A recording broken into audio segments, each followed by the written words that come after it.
This is the video guys to learn how to insert checkbox in Microsoft Word document.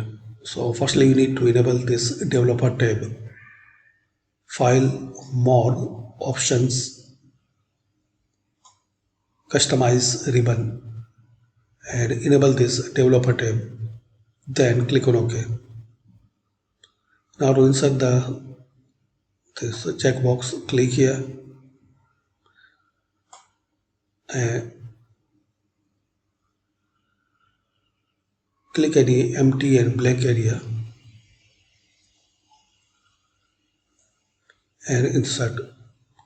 Once you click, you can have this checkbox.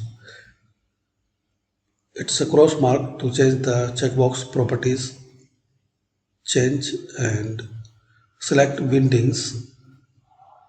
And here, once you scroll down, here you will get checkbox without box, cross and enter.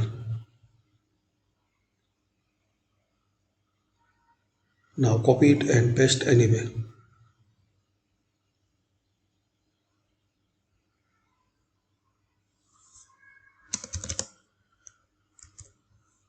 Thanks for watching.